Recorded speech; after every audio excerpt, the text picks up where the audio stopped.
ఇక్కడికి ఫస్ట్గా ఇక్కడ విచ్చేసినటువంటి అతిరథ మహారాజులందరికీ కళాభివందనాలు. మా నిఖిల్ గారికి ప్రత్యేకమైన ధన్యవాదాలు. అదేవిధంగా కృష్ణ గారు కూడా. కృష్ణ గారు అంటే నాకు ఒక 2 years నుంచి నాకు ఫ్రెండ్.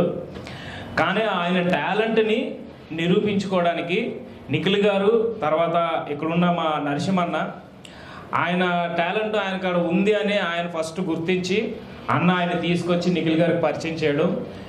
ఇంతకుముందు అంజలి చివరికి గెలిచేవా అని ఒక షార్ట్ ఫిల్మ్ చేసాం, అది చాలా అద్భుతంగా వచ్చింది.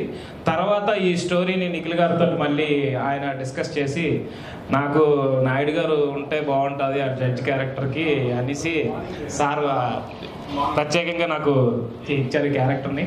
తర్వాత కృష్ణ దగ్గర ఉన్న గొప్ప లక్షణం ఏంటంటే ఆర్టిస్ట్ దగ్గర ఉన్న ఒక టాలెంట్ని బయటకు లాగే విధంగా ప్రతి క్షణం ప్రతి నిమిషం ఎంత అద్భుతంగా అంటే చేయండి చేయండి చేయండి, అది ఈ విధంగా చేస్తే బాగుంటుంది, ఈ విధంగా చేస్తే బాగుంటుంది అనేది మంచి నిజంగా ఒక డైరెక్టర్కి ఉన్న డెడికేషన్ మాత్రం కృష్ణకు ఉంది.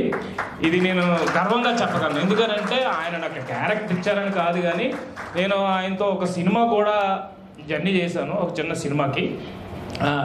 ఇది నాకు ముందు ఎలాగే డిసైడ్ అయ్యానని సార్ అంటున్నారు కదా, ప్రశ్న వేశారు. ఓకే, అయితే యాక్చువల్గా ఏంటంటే ఏం జరిగింది ఏంటనేది ఇప్పుడు ఈమె వైపే వచ్చారు, కానీ లాయర్ ఆయన వైపు ఎవరు మాట్లాడడానికి ఎవరు లేరు కదా, చూద్దాంలే అనేసి కోర్టు ఒక అరగంట సమయాన్ని ఆపివేశాను కదా సార్.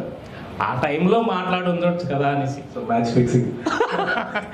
అనుకోవచ్చు ఉంటాయి సార్. కాకపోతే ఆయన ఏం ఇవ్వలేదు, కానీ ఏడైనా హీరో గారు ఏమి ఇవ్వలేదు. కాకపోతే ఆమె తల్లి పడే బాధ, వేదన, కష్టం, ఏ విధంగా బిడ్డను పోషించి ఏ విధంగా ఆమె ఒక మగవాడి చేతిలో మోసపోయింది అనేది ఒక సబ్జెక్ట్ ఆభరణం అనేది చాలా మంచిగా రాశారు నిఖిల్ గారు. నిజంగా మీకు కళాభివందనాలు సార్. ఇటువంటివి ఇది కాకుండా వెబ్ సిరీస్, మూవీస్, ఇటువంటి స్టోరీస్ రాసి మంచి టాలెంట్ ఉన్న డైరెక్టర్స్ అందరికీ అవకాశం కల్పించాలని మరొకసారి ఇక్కడ విచ్చేసినటువంటి అతిరథ మహారాజులందరికీ నా కళాభివందనాలు. సెలవు. Thank you sir, thank you so much. So